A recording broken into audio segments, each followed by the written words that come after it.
Hello and great welcome. तो बड़े start करेंगे इस पर्टिकुलर सेशन में रेवेन्यू रिकग्निशन। जैसा कि आपको मालूम है AS9 इसका ताल्लुक जो है वो रेवेन्यू रिकग्निशन से है।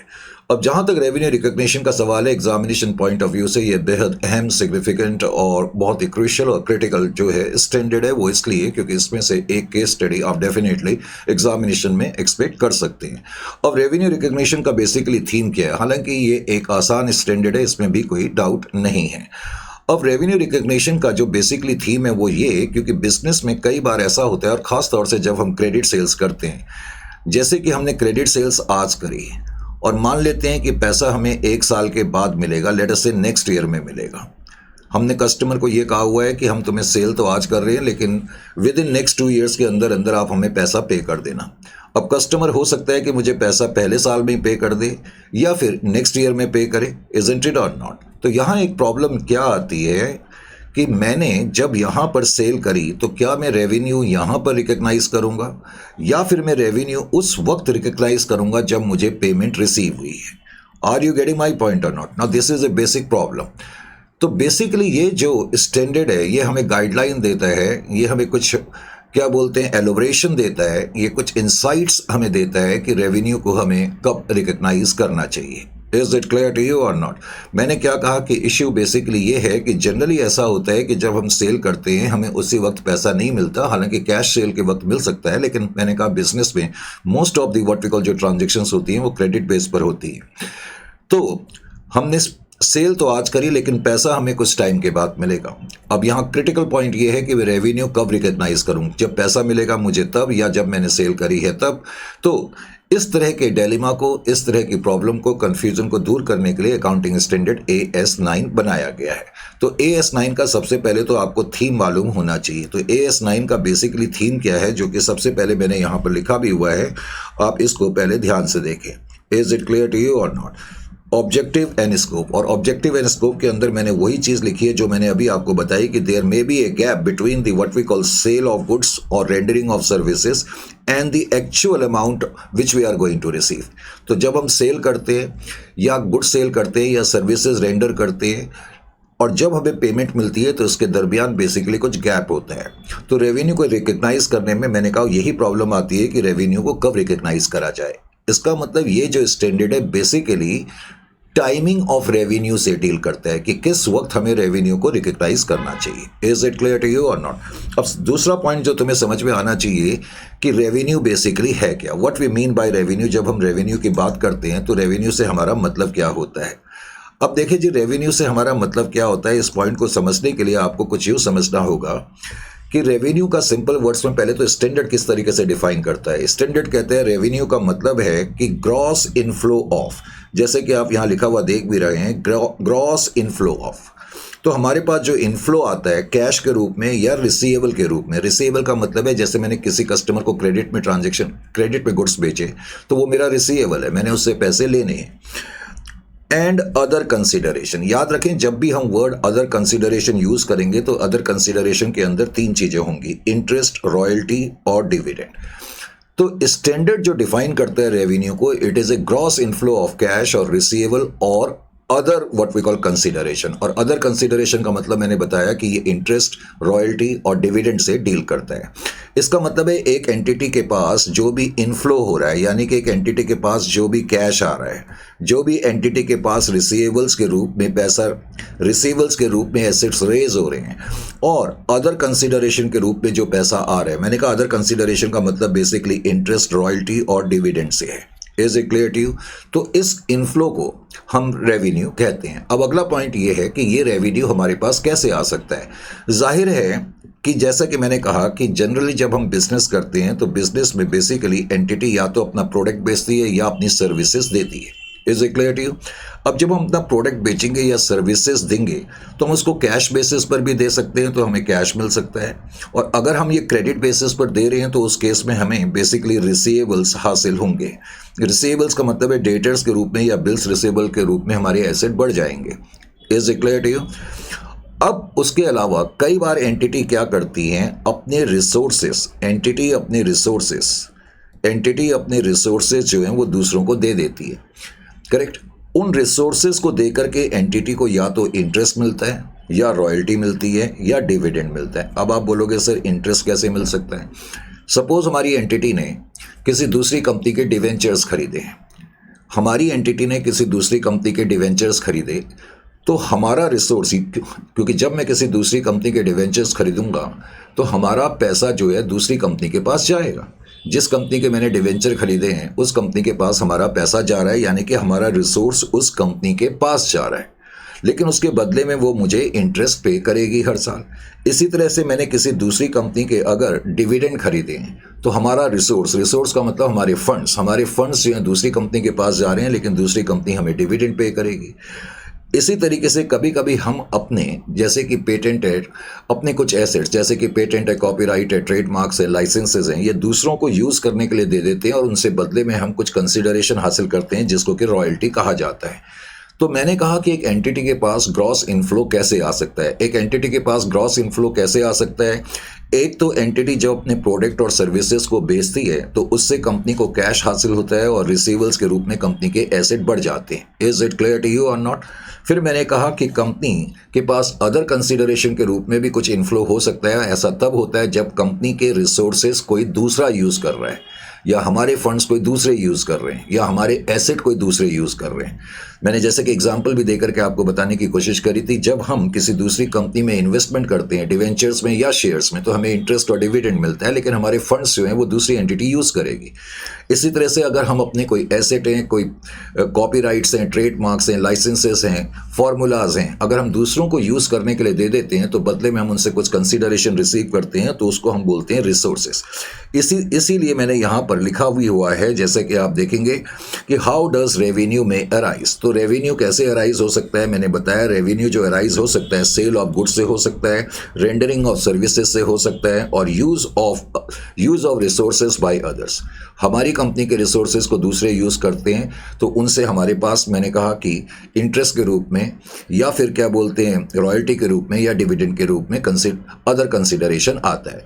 तो अब आपको दो चीज़ें मालूम हो जानी चाहिए। बेसिकली रेवेन्यू क्या है? रेवेन्यू ग्रॉस इनफ्लो है कैश का, करेक्ट, रिसीवेबल्स का, या अदर कंसिडरेशन का। अदर कंसिडरेशन के अंदर तीन चीज़ें होंगी, इंटरेस्ट होगा, रॉयल्टी होगी और डिविडेंड होगा। Is it clear to you? ये रेवेन्यू हमारे पास कैसे आता है? जब कोई एंटिटी अपने जब गुड्स बेचती है, या एंटिटी जब अपनी सर्विसेज देती है, या जब एंटिटी दूसरों को अलाउ करती है अपने रिसोर्सेज को यूज़ करने के लिए। अब जैसा कि हर स्टैंडर्ड में होता है, तो इस स्टैंडर्ड में भी तुम्हें मालूम होना चाहिए कि जहाँ तक AS9 का सवाल है, AS9 does not deal with. अब AS9 का ताल्लुक कंस्ट्रक्शन कॉन्ट्रैक्ट से नहीं है, जो कि इससे पहले आपने करा था AS7। Is it clear to you?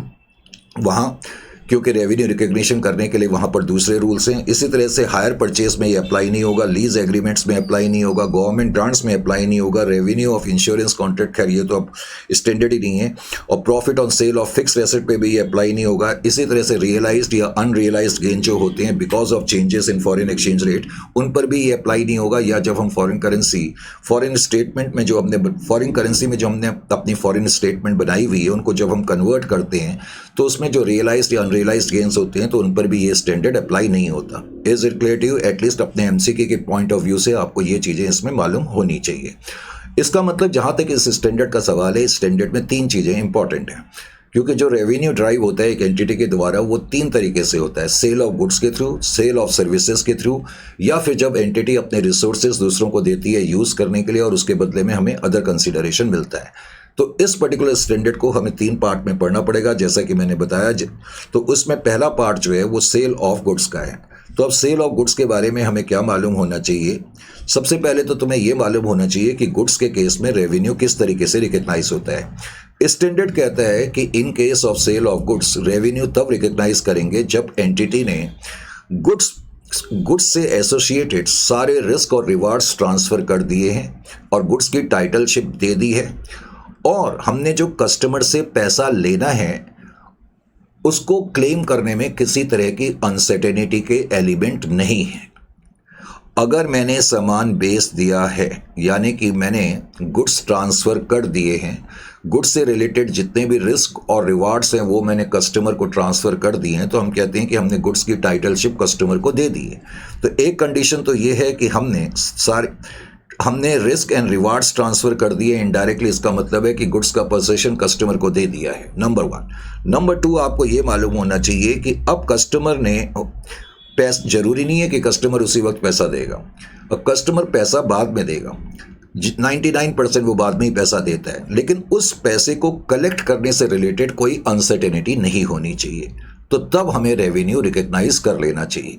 Standard कहता है in case of sale of goods, यानी कि सपोज मैंने किसी कस्टमर को आज सामान बेचा, भले ही मुझे पैसे नहीं मिले, लेकिन मैंने अगर आज सामान बेचा है और मैंने जब सामान बेच दिया, यानी कि मैंने गुड्स उसको दे दिए, गुड्स का पोजीशन जो है वो कस्टमर ने ले लिया है, पैसा मुझे नहीं मिला है, लेकिन उसके बावजूद भी स्टैंडर्ड के मुताबिक मैं इस तारीख को अपना रेवेन्यू रिकग्नाइज कर लूँगा, बशर्ते जो पैसा मुझे मिलना है उसके कलेक्शन में किसी तरह की अनसर्टेनिटी के एलिमेंट नहीं है। Is it clear to you? तो यही पॉइंट मैंने यहाँ पर लिखा भी हुआ है कि all the significant risk and rewards of ownership on goods have been transferred to the buyer and no significant uncertainty should be there with respect to ultimate collection of the amount. Is it clear to you? अब इन points को थोड़ा समझने के लिए जाहिर है कि हमें कुछ केस स्टडीज करनी होंगी, तो केस स्टडी करने के लिए सबसे पहले केस स्टडी 1 को आप देखें। अब जहाँ तक केस स्टडी 1 का सवाल है, केस स्टडी 1 में मैंने ये लिखा है कि F9 limited involve in manufacturing of automobile parts. तो F9 लिमिटेड नाम की कोई कंपनी है और वो ऑटोमोबाइल पार्ट्स को मैन्युफैक्चर करती है। वो कह रहे हैं it entered into an agreement with Toyota limited for sale of automobile parts. अब वो कह रहे हैं कि उसका एक एग्रीमेंट हुआ, उसका एग्रीमेंट किससे हुआ? टोयोटा लिमिटेड से हुआ। ध्यान ये रखना है कि यहाँ पर एक F9 लिमिटेड नाम की कंपनी है और F9 नाम की कंपनी जो है वो ऑटोमोबाइल पार्ट्स बेचती है और उसका कुछ एग्रीमेंट हुआ है टोयोटा इंडिया लिमिटेड से। तो टोयोटा इंडिया लिमिटेड से एग्रीमेंट हुआ कि हम आपको कुछ ऑटो पार्ट्स बेचेंगे, क्योंकि हम ऑटो पार्ट्स जो है वो मैन्युफैक्चर करते हैं। Is it clear to you और नॉट? आगे क्वेश्चन में लिखा है कि as per agreement the company should deliver the goods at customer site and the amount is payable by the customer on receipt of the goods. अब यहाँ agreement ये है, एग्रीमेंट के मुताबिक F9 लिमिटेड नाम की जो कंपनी है जो कि ऑटो पार्ट्स को मैन्युफैक्चर कर रही है, वो कस्टमर की साइट पे जाकर के गुड्स को डिलीवर करेगी और कस्टमर जैसे ही गुड्स को रिसीव करेगा आपको पेमेंट दे देगा। ये एग्रीमेंट है कि भाई टोयोटा लिमिटेड ये कह रही है कि आप हमारी साइट पे आकर के गुड्स हमें डिलीवर कर देना, हमसे पेमेंट ले लेना। Is it clear to you और नॉट? अब वो कह रहा है generally it takes 2 days time to deliver the goods, लेकिन जनरली 2 दिन का समय लगता है गुड्स को डिलीवर करने में। पॉइंट यहाँ पर ये भी है। Is it clear to you और नॉट? तो आगे वो क्या कह रहा है? आगे कह रहा है गुड्स वर्थ 25। ये क्या हो गया? जस्ट वेट, ये बीच में कभी कभी इंटरनेट लैग हो जाता है ना, तो ये बड़ी प्रॉब्लम हो जाती है। Okay, now it's okay. तो वो कह रहा है आगे यहाँ पर कि goods worth 25 lakh were sold by F9 to Toyota limited on 31st of 3, 2024। अब ध्यान से सुनो, यहाँ पर कहानी क्या है। इस क्वेश्चन में कहानी ये बन गई कि जो F9 लिमिटेड नाम की कंपनी है, अब F9 लिमिटेड नाम की कंपनी ने सामान कब बेचा है? सामान बिल्कुल ईयर के एंड में बेचा है। उसने लिखा है 31st 3, 2024 को सामान बेचा गया है। अब 31st 3, 2024 को अगर सामान बेचा गया है 31st 3, 2024 को बिल्कुल अकाउंटिंग ईयर के एंड में, तो इसका मतलब है कि गुड्स की डिलीवरी तो हो ही नहीं पाएगी, क्योंकि गुड्स को देने में तकरीबन 2 दिन का टाइम लगता है। यानी कि 2 दिन के बाद गुड्स डिलीवर होंगे, पर 2 दिन के बाद तो अगला साल स्टार्ट हो जाएगा। अगले साल का मतलब है 24-25 स्टार्ट हो जाएगा, जबकि करंट ईयर तुम्हारा 23-24 है। Are you getting my point और नॉट? और नेक्स्ट ईयर जो है वो आपका 24-25 है। तो अब 2 दिन के बाद सामान डिलीवर होगा और एग्रीमेंट ये है कि जब हम तुम्हें सामान डिलीवर करेंगे तब आप हमें पेमेंट दोगे। तो इसका मतलब ये है कि 31st 3, 2024 तक हमने गुड्स की डिलीवरी नहीं दी है। तो अगर मैंने गुड्स की डिलीवरी नहीं दी है तो मैं रेवेन्यू रिकग्नाइज नहीं कर सकता। Are you getting my point और नॉट? इसका मतलब है till the end of 31st 3, 2024 F9 limited will not recognise the revenue. Why? Because we haven't yet delivered the goods. तो गुड्स तो हमने अभी तक दिए ही नहीं है। हालांकि एट द सेम टाइम आपको ये भी लिखना होगा the sales revenue will be recognised in the year 24-25 because goods will be delivered after the end of the current year. अगले 2 दिन के अंदर आप गुड्स देंगे और आपको पैसा भी मिल जाएगा, तो इस रेवेन्यू को आप अगले साल रिकग्नाइज करेंगे, और यही मैंने इसके आंसर में यहाँ पर लिखा भी हुआ है। ये मैं एक बात और बता दूँ, जिन लोगों ने हमारे बुक्स वगैरह खरीदी हुई हैं, ये जो नोट्स है मैं डाउनलोड लिंक तुम्हें दे दूंगा, और डाउनलोड लिंक पे जाकर के आप इसको डाउनलोड कर लेना। Is it clear to you और नॉट? क्योंकि अब स्टैंडर्ड में कुछ हमने रिवीजन वगैरह करा है, तो हो सकता है कि जो बुक्स उसमें हो तो उसकी सीरियलिंग इससे ना मिले, तो आपको कन्फ्यूजन ना हो। Is it clear to you? Anyway, आगे बढ़ते हैं। तो रेस्पॉन्स मैंने पढ़ ही दिया है, अब मैंने तुम्हें बता ही दिया है रेस्पॉन्स, वो तुम पढ़ सकते हो। एज पर AS9 revenue from sale of goods should be recognised only when the ownership along with associated risk and rewards are transferred to the buyer and there is no what we call uncertainty और significant uncertainty with respect to the ultimate collection. ये तो rule है। अब in the present case risk and reward shall be considered as transferred when goods are delivered at customer site. तो हम ये मानेंगे कि गुड्स का पोजीशन हमने दे दिया है जब हम कस्टमर की साइट पर जाके गुड्स को कस्टमर को थमा देंगे, तभी ये माना जाएगा। पर अकाउंटिंग ईयर के एंड तक हमने कस्टमर को अभी तक क्या बोलते हैं, गुड्स नहीं दिए हैं। Hence amount is not yet receivable on 31/3/2024।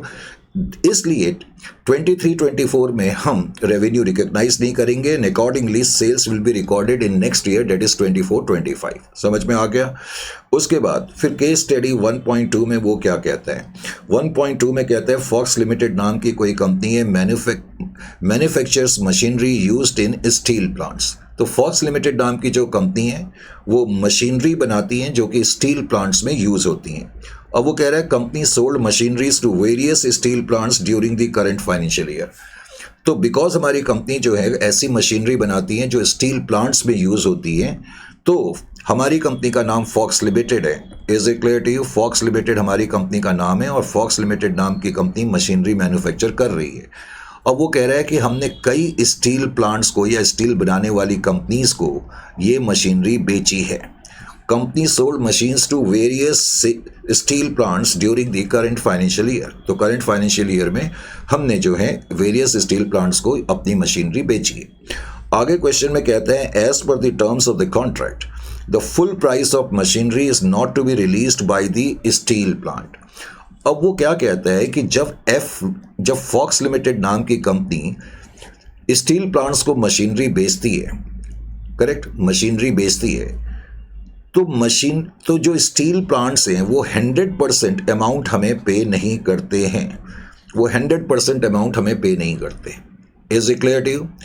ये इस लाइन का मतलब है as per terms of the contract full price of the machinery is not to be released by the steel plant company. आगे कहता है दे का मतलब यहाँ स्टील प्लांट कंपनी से है। They would retain 10% of the invoice value and shall release it only after 1 years complete satisfactory performance of the machinery supplied. इसका मतलब क्या हो गया कि हम जब मशीनरी बेचेंगे तो जाहिर है कि हम अपनी एक इनवॉइस भी उनको पकड़ाएंगे। इजंट इट और नॉट? हम अपनी इनवॉइस उनको पकड़ाएंगे। तो इनवॉइस में हमने जो भी प्राइस लिखा है वो क्या कह रहा है कि स्टील प्लांट्स को जब हम मशीनरी देते हैं तो वो हमें पूरा 100% नहीं देती हैं, वो हमें सिर्फ 90% देती हैं, और 10% वो अपने पास रिटेन करके रख लेती हैं। 10% वो अपने पास रिटेन करके रख लेती हैं। Is it clear to you? और ये 10% जो बैलेंस अमाउंट है वो हमें 1 साल के बाद पे करती है। 1 साल के बाद तब पे करती हैं जब उनको ये लगता है कि जो मशीनरी हमने खरीदी है ये सेटिस्फैक्ट्री लेवल पे हमारे काम कर रही है। Are you getting my point और नॉट? अब मुझे एक बात बताओ, पहले तो यहाँ पर क्या लिखा है? वो कहता है कि जो फॉक्स लिमिटेड नाम की कंपनी है, Fox limited accounts for only 90% of the invoice value as sales revenue and balance amount in the year of receipt. अब जो फॉक्स लिमिटेड नाम की कंपनी है वो क्या करती है? फॉक्स लिमिटेड नाम की कंपनी क्या करती है? बिकॉज हमने जो इनवॉइस बनाई थी उसका 100% तो हमें नहीं मिल रहा था, तो जब हम मशीनरी दे रहे थे तो वो हमें 90% इनवॉइस प्राइस, जो इनवॉइस हम बनाते थे उसमें जो भी हमने प्राइस लिखी होती थी उसका 90% स्टील प्लांट हमें दे रहा था। तो हमारी कंपनी क्या कर रही है? सिर्फ 90% को रिकग्नाइज कर रही है, सिर्फ 90% रिकग्नाइज कर रही है, और 10% ये तब रिकग्नाइज कर रही है जब हमें ये अमाउंट मिल रहा है। तो क्वेश्चन ये है कि क्या ये फॉक्स लिमिटेड की ठीक अकाउंटिंग पॉलिसी है या ठीक अकाउंटिंग ट्रीटमेंट है, जो कि गलत है। देखो 10% उन्होंने रिटेन करके रखा है, 10% रिटेन करके रखा है, तो इसका ये मतलब नहीं है कि इस अमाउंट को कलेक्ट करने में कोई अनसर्टेनिटी है। Are you getting my point और नॉट? सपोज मैंने 100 लाख रुपए की मशीनरी बेची इस साल, तो मुझे 90 तो इस साल मिलेगा और 10 लाख मुझे अगले साल मिलेगा। तो क्या मैं इस साल 90 लाख, फॉक्स लिमिटेड क्या कर रही है, 90 लाख ही रिकग्नाइज कर रही है और बैलेंस को अगले साल रिसीव कर रही है जब वो मिल रहा है एक्चुअली में, जो कि गलत पॉलिसी है। क्योंकि जब तुम सामान बेच रहे हो और आपने सामान डिलीवर कर दिया, उसका फिजिकल पोजीशन दे दिया, रिस्क एंड रिवार्ड्स ट्रांसफर कर दिए, अगर बैलेंस के बारे में कोई अनसर्टेनिटी नहीं है तो तुम्हें उसको भी रिकग्नाइज करना चाहिए, यानी कि पूरा अमाउंट 100 लाख रुपीस हमें रिकग्नाइज करना चाहिए। इसका मतलब है द रिटेंशन ऑफ 10% ये शो नहीं करता कि देयर इज अनसर्टेनिटी, तो इसलिए हमें उस बचे हुए को भी उसी साल रिकग्नाइज कर लेना चाहिए। समझ में आया कि नहीं आया? In the given case, Fox Limited has transferred the ownership and associated risk and rewards to the steel plant companies. तो स्टील प्लांट कंपनीज को हमने ये सारी चीजें दे दी हैं। रिटेंशन ऑफ 10%, जैसा कि मैंने कहा, retention of 10% does not mean that there is significant uncertainty with respect to ultimate collection. ये थोड़ी मतलब है कि वो 10% उन्होंने अभी हमें नहीं दिया है तो हम ये सोच के रिकग्नाइज ना करें कि इसमें तो अनसर्टेनिटी है, तो इसलिए हमें पूरा अमाउंट रिकग्नाइज करना चाहिए। Hence Fox limited should account entire invoice value, यानी कि हमें इनवॉइस प्राइस को, इनवॉइस में जो हमने पूरा प्राइस लिखा है वो पूरा का पूरा रेवेन्यू के रूप में रिकग्नाइज कर लेना चाहिए। Is it clear to you और नॉट? तो ये पॉइंट आपकी समझ में आ जाना चाहिए। इस पॉइंट के बाद अगला पॉइंट क्या है, इसमें अगली केस स्टडी में वो क्या कहता है 1.3 में, वो कह रहे हैं F4 limited sold goods worth ₹6,50,000 to G55 limited and G55 later asked for a discount of ₹53,000 which was agreed by Messrs F4 Limited। अब इस केस की कहानी क्या है, वो कह रहा है कि F4 लिमिटेड नाम की कंपनी ने कुछ सामान बेचा। F4 नाम की कंपनी ने सामान जिस कंपनी को बेचा वो 6,50,000 रुपये में बेचा, नंबर 1, और जिस कंपनी को बेचा उसका नाम है G55 लिमिटेड।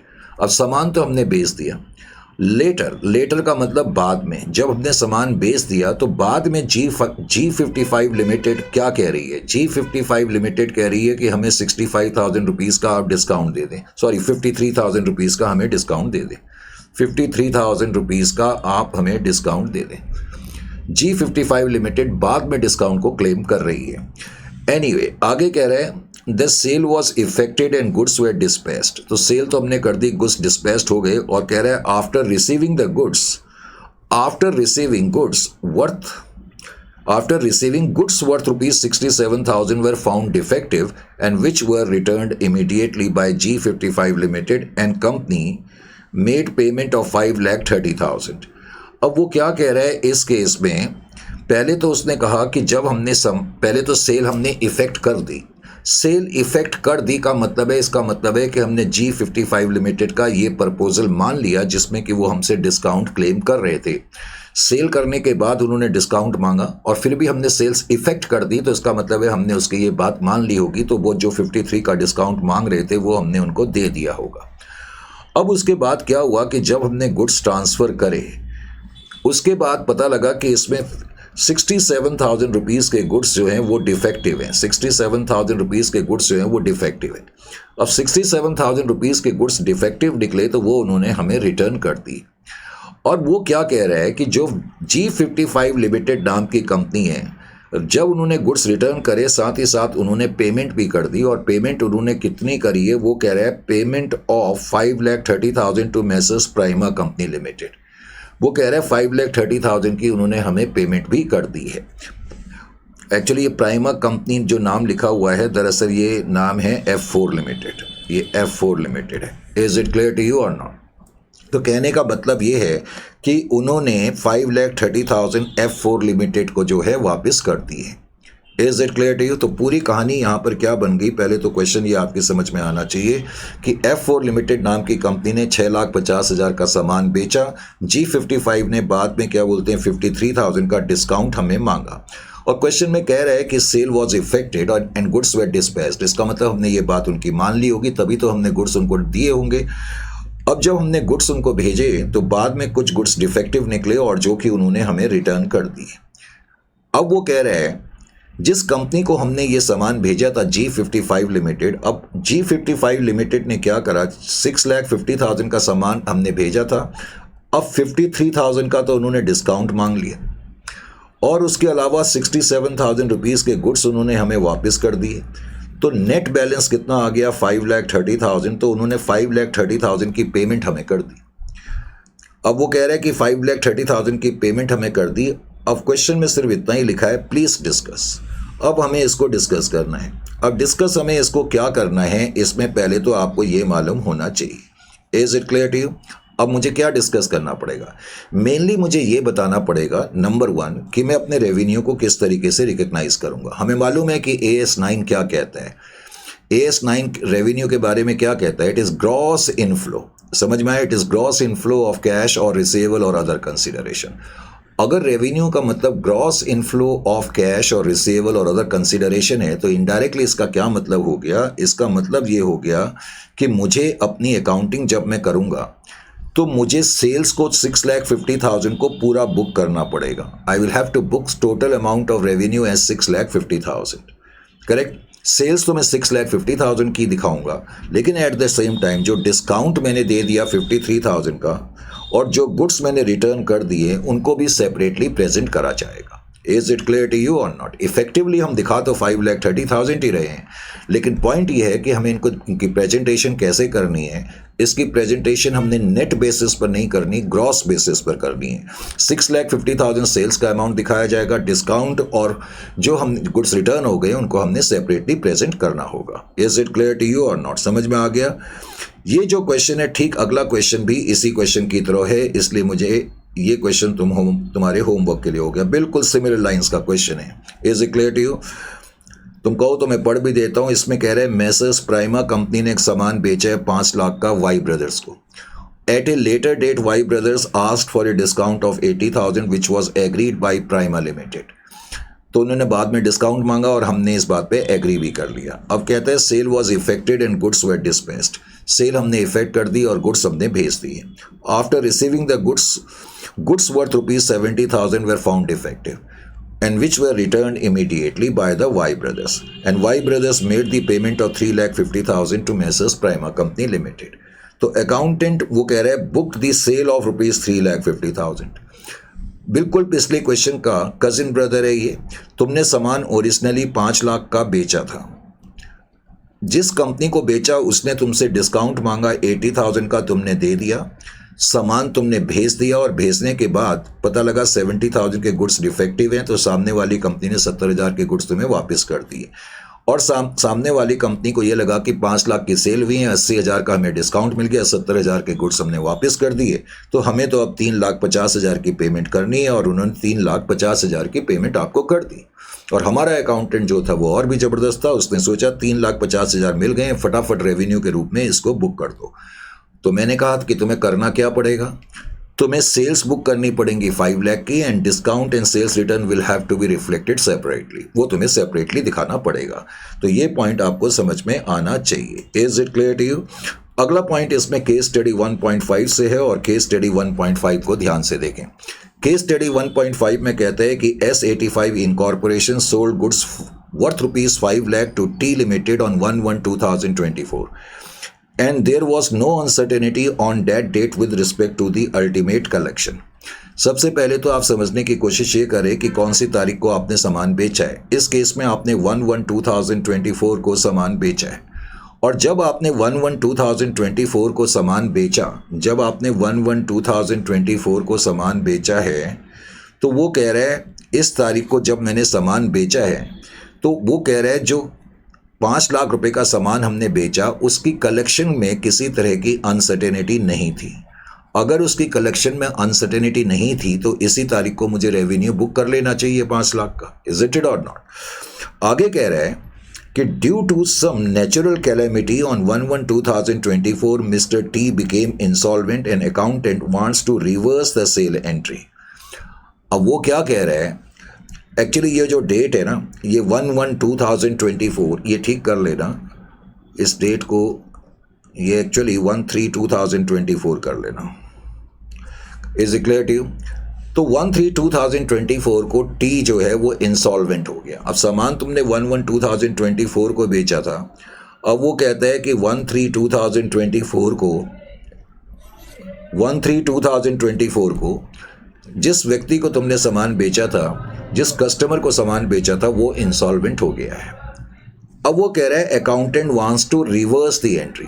भाई इसका क्या मतलब हुआ? 1/1/2024 को जब मैंने सामान बेचा तो मेरी एंट्री क्या होगी? कस्टमर अकाउंट यानी कि डेटर्स अकाउंट डेबिट। तो debtors account debit to sales account, तो हमने सेल्स बुक कर ली। और वैसे भी क्या बोलते हैं, कोई अनसर्टेनिटी तो है ही नहीं, तो इसलिए 5 लाख रुपए तो हम बुक कर लेंगे। इजंट इट और नॉट? अब अकाउंटेंट को लगा कि ये आदमी तो इंसॉल्वेंट हो गया, पैसा तो हमें मिलेगा ही नहीं। हम ऐसा करते हैं कि सेल्स को ही, ये एंट्री जो हमने करी है इसको रिवर्स कर देते हैं, यानी कि जो हमने सेल्स लिखी है उसको हम बुक से हटा देते हैं और जो डेटर्स हमने लिखा है उसको भी हम बुक से हटा देते हैं। तो अकाउंटेंट को ये लगता है, लेकिन ये जो है वो गलत है, हमें ये नहीं करना है, ये तो हमें करना है। और इस तारीख को जब हमें पता लगेगा कि ये आदमी अब इंसॉल्वेंट हो गया है, तो हमें क्या करना पड़ेगा? एक रेलिवेंट प्रोविजन बनाना पड़ेगा। हमें मालूम है कि ये पैसा हमें अब नहीं मिलेगा, तो उससे निपटने के लिए मुझे एक प्रोविजन बनाना पड़ेगा, जिसकी एंट्री आप लिखेंगे profit and loss account debit to provision for doubtful debts account. Is it clear to you और नॉट? इसका मतलब है सेल तो पूरी आप बुक करेंगे, और अगर इन केस बाद में वो आदमी इंसॉल्वेंट होता है या आपको लगता है पैसा नहीं मिलेगा, तो आपने एंट्री रिवर्स नहीं करनी है, आपने उस लॉस को निपटने के लिए एक प्रोविजन बनाना आपको पड़ेगा। तो यही चीज हमें इस केस में करनी पड़ेगी। Is it clear to you? Response में वैसे तो मैंने लिख ही दिया है, since there was no uncertainty on the date of sale, entire amount of sales of ₹5 lakh should be recognised as revenue, and since subsequently, क्योंकि बाद में ये अनसर्टेनिटी आई है ना, since subsequently uncertainty has arisen, a provision to the extent of uncertainty should be made. Are you getting my point और not? अब इसमें एक अगला टॉपिक है प्राइस रिवीजन का। ये प्राइस रिवीजन का मतलब क्या है और इसमें मुझे क्या करना होगा, इस बात को समझने के लिए आप डायरेक्टली पहले यहाँ पर देखें। केस स्टडी 2.1 में वो कहता है, board of directors of F1 limited decided on 31/3/2024 to increase the sale price of certain item retrospectively from 1/4/2024. In view of this price revision, the company stands to receive 30 lakh from the customer in respect of sales made from 1/4/2023 to 31/3/2024. इस पूरी line का मतलब क्या है?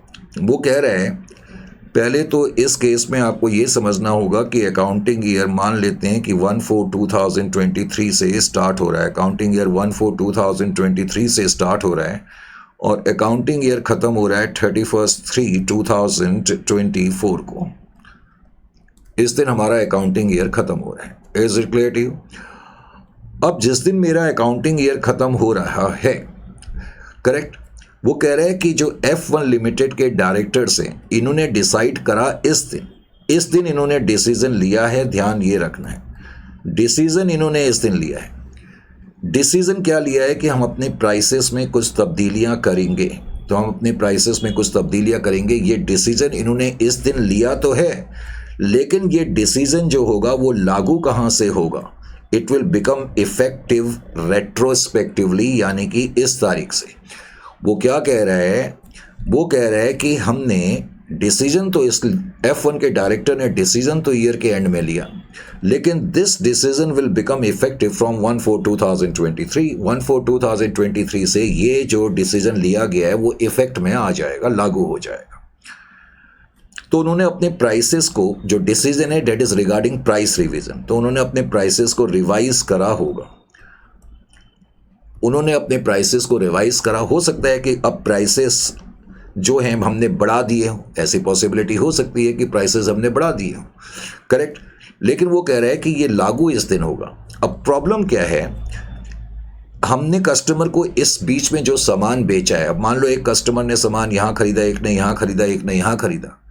कुछ customer ने सामान तो अकाउंटिंग ईयर के बीच में खरीदा ना, तो उस वक्त जो प्राइस चल रहे होंगे उस प्राइस के हिसाब से इन्होंने सामान खरीदा होगा।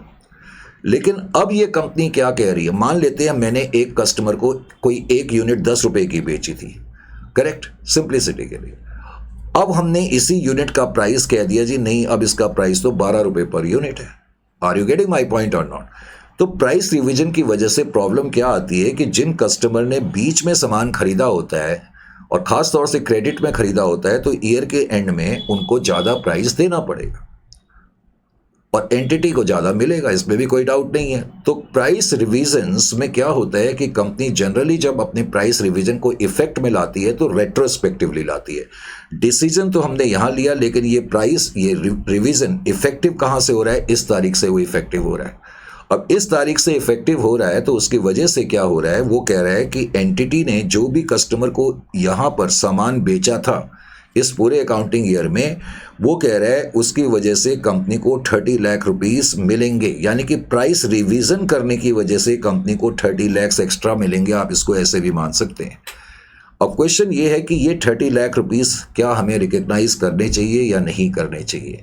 तो तुम्हें यहाँ पर आंसर थोड़ा डिप्लोमेटिकली देना पड़ेगा। Yes, ₹30 lakhs will be recognised as revenue provided there is no uncertainty involve here. अगर यहाँ कोई अनसर्टेनिटी नहीं है, कोई कंट्रोवर्सी नहीं है, कोई डिस्प्यूट नहीं है, तो मुझे इसको रिकग्नाइज कर लेना चाहिए। Is it clear to you और नॉट? यहाँ मैंने लिखा भी है,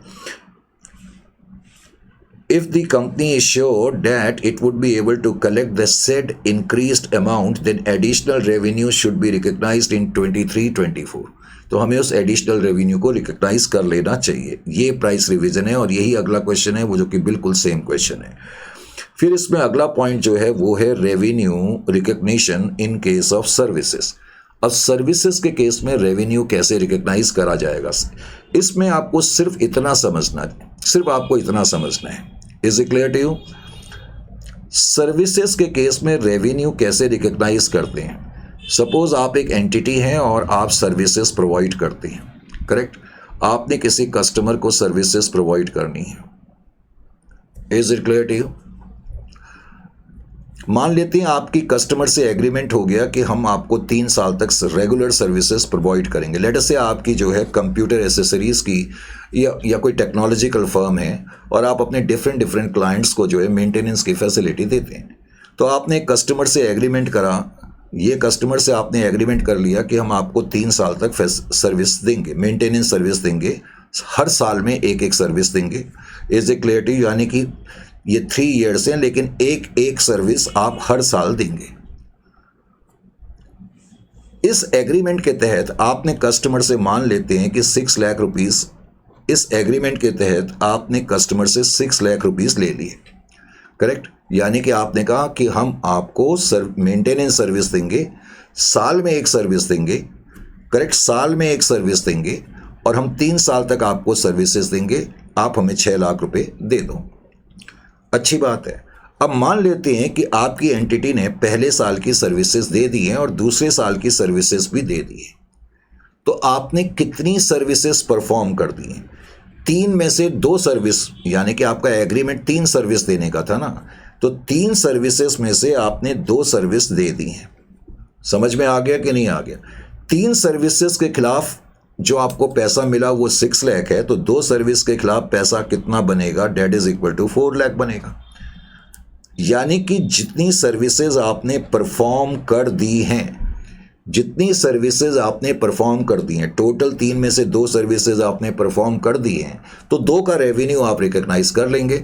और बिकॉज आपको 6 लाख तो पूरे मिल चुके हैं ना, जब आपको 6 लाख मिले थे तो पहले तो आप इसको अपनी बुक्स में बुक करेंगे एज एन एडवांस के रूप में, क्योंकि जिस दिन मिले उस दिन तो आपने कोई सर्विसेज नहीं दी। और जैसे जैसे आप सर्विसेज देते जाएंगे, इसमें से उतना अमाउंट, यानी कि 2-2 लाख रुपए का अमाउंट जो है आप रेवेन्यू के रूप में रिकग्नाइज करेंगे। फॉर एग्जांपल, पहले साल में आप 2 लाख रुपए रिकग्नाइज करेंगे 6 लाख में से, फिर अगले साल 2 लाख करेंगे, यानी कि by the end of second year आप 4 लाख रुपए रेवेन्यू रिकग्नाइज कर लेंगे। Is it clear to you? तो सिंपल वर्ड्स में सर्विसेज के केस में एक एंटिटी रेवेन्यू कब और कैसे रिकग्नाइज करती है?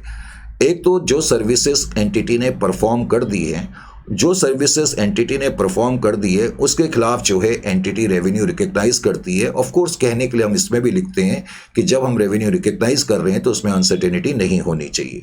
इसको और ज़्यादा डीपली और अच्छी तरह समझने के लिए पहले केस स्टडी 3.1 की तरफ देखें। 3.1 में वो क्या कहता है कि कोई एंटिटी है correct. Entity 25 limited deals in servicing of air conditioner, कुछ वैसा ही क्वेश्चन आ गया जो मैंने एग्जांपल दिया था। एंटिटी 25 लिमिटेड नाम की कंपनी है, ये एयर कंडीशनिंग सर्विसेज देती है और कह रहा है it receive 12,000 from a customer on 1/4/2024 for servicing of its air conditioner for 3 years। तो 1/4/2024 को यहाँ पर एंटिटी का एग्रीमेंट हुआ 1/4/2024 को 1/4/2024 को एग्रीमेंट हुआ कि हम आपको 3 साल तक सर्विसेज देंगे, 3 years तक हम आपको सर्विसेज देंगे और हम आपको, और इसके बदले में हमने 12,000 रुपीज़ कस्टमर से रिसीव भी कर लिए। और वही चीज़ इसमें भी लिखी हुई है कि however servicing is performed only once in a year, और साल में लेकिन एक ही सर्विस दी जाएगी। इसका मतलब तीन सर्विस हमने देनी है क्योंकि 3 साल का कॉन्ट्रैक्ट हमारा है। अब वो कह रहा है financial year of the company ends on 31st of March, how the amount will be recognised. तो how the amount will be recognised, तो मान लेते हैं कि हमारा पहला साल जब खत्म होगा by the end of what we call 31/3/2025, तो बताओ मुझे कितना रेवेन्यू रिकग्नाइज करना चाहिए। पहले तो मुझे 1/4/2024 को जो ये अमाउंट मिला, I will recognise it as income received in advance. मैं इसको इनकम रिसीव्ड इन एडवांस के रूप में रिकग्नाइज करूंगा, नंबर 1, करेक्ट। जब मैं ईयर के एंड में पहुंचूंगा तो बिकॉज मैंने जो 3 सर्विसेज देनी थी उसमें से मैंने एक सर्विस दे दी है, तो 1/3 of 12,000 यानी कि इतना पैसा मैं रिकग्नाइज कर लूंगा रेवेन्यू के रूप में। यानी कि फर्स्ट ईयर के एंड में रेवेन्यू में बुक कर लूंगा 4,000 का, और एडवांस के अगेंस्ट अभी भी 8,000 रुपये आएंगे क्योंकि अभी भी हमने उसको 2 सर्विसेज देनी है। Is it clear to you? Simple words में every year we are going to recognise 1/3 of the revenue. तो सर्विसेज के केस में कोई मुश्किल नहीं है, लेकिन ये एक इंटरेस्टिंग यहां पर केस स्टडी है, इसको भी आप देखें। इस केस स्टडी में वो क्या कहता है कि mister F recharges the mobile phone bye paying 1,000 on 1/1/2023। यहां समझने की कोशिश करें, देखें 1/1/2023 को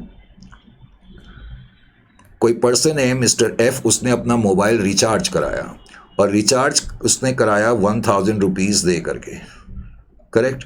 अब 1/1/2023 के बाद अकाउंटिंग ईयर 3 महीने के बाद ही ख़त्म हो जाएगा 31/3/2023 को। 3 महीने के बाद अकाउंटिंग ईयर ख़त्म हो जाएगा या नहीं हो जाएगा? बिल्कुल हो जाएगा। अब उसने ये भी बताया कि इसने जो रिचार्ज कराया इसके पास एयरटेल का कनेक्शन है, एयरटेल का कनेक्शन है। इसका मतलब यहाँ एक तरीके से कॉन्ट्रैक्ट किसके बीच में हो रहा है? एयरटेल नाम की जो कंपनी है उसके बीच में और इस कस्टमर एफ के बीच में हो रहा है। समझ में आया? अब एयरटेल इसको सर्विसेज क्या दे रहा है? इसको सर्विसेज दे रहा है, कनेक्शन की फैसिलिटी दे रहा है। अब ध्यान ये रखना है, ये कब माना जाएगा कि एयरटेल ने सर्विसेज परफॉर्म कर दी है? भाई जब ये कस्टमर जो इसने रिचार्ज कराया है, अब करंट अकाउंटिंग पीरियड के एंड तक वो लिखा हुआ है क्वेश्चन में कि he has Airtel connection and by 31/3/2023 300 worth has been utilised.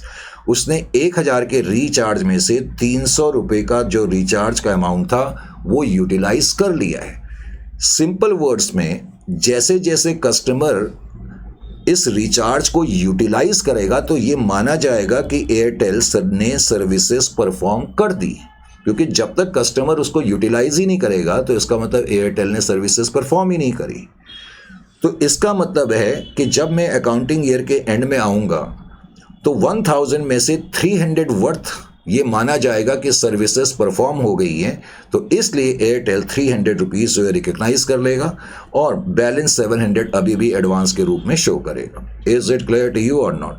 तो इस केस में ध्यान ये रखना पड़ेगा तुम्हें, जब आप लिखोगे एयरटेल इज प्रोवाइडिंग सर्विसेज, पहले तो मैंने यहाँ पर इसमें ये लिखा है कि एयरटेल सर्विसेज प्रोवाइड कर रहा है, but services shall be performed when customer uses the talk time. जब वो स्टॉक टाइम को यूज़ करेगा तभी तो माना जाएगा कि ये सर्विसेज परफॉर्म हो रही है। तो बिकॉज 3 महीने बचे हैं, उसने 3 महीने में 300 रुपये का टॉक टाइम यूटिलाइज कर लिया, तो जितना यूज़ कर लिया उतना रेवेन्यू एयरटेल रिकग्नाइज करेगा। Airtel should treat 300 as revenue and balance as advance. Is it clear to you और नॉट? समझ में आ गया? फिर इसमें सेक्शन 4 मैंने दिया हुआ है। सेक्शन 4 में कहता है revenue recognition of interest, royalty and dividend. मैंने तुम्हें पहले भी बताया है अभी भी मैंने तुम्हें बताया था कि इंटरेस्ट हमें कब हासिल होता है, करेक्ट, जब हम कहीं किसी दूसरी कंपनी में इन्वेस्ट करते हैं। Is it clear to you? खासतौर से डिवेंचर्स में, बॉन्ड्स में। मान लेते हैं भाई, मान लेते हैं ये करंट अकाउंटिंग ईयर है, करेक्ट,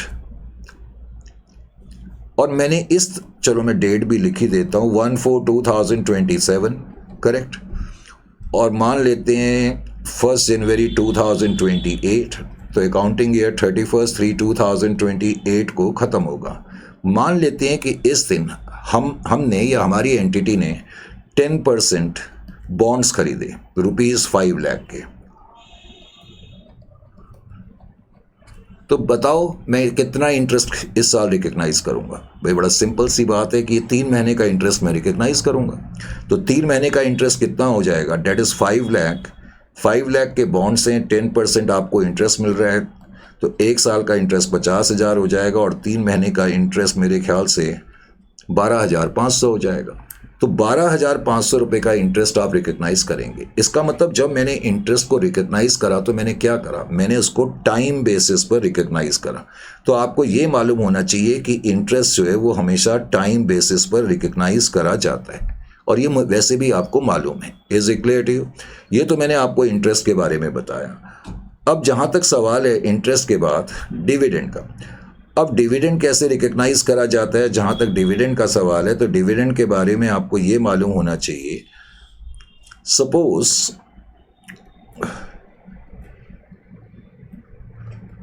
ये करंट अकाउंटिंग ईयर है और मान लेते हैं 1/4/2027 से लेकर के 31/3/2028, करेक्ट।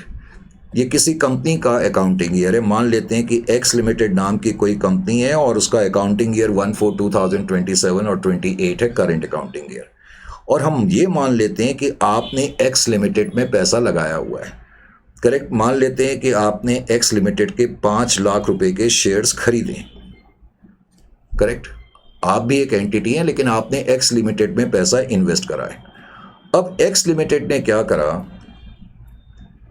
एक्स लिमिटेड ने अगले साल यानी कि 31 या 30 जून 2029 को, यानी कि नेक्स्ट 28 को, सॉरी, क्योंकि नेक्स्ट ईयर जो है 1/4/2028 से स्टार्ट होगा, 31/3/2029 को ख़त्म होगा।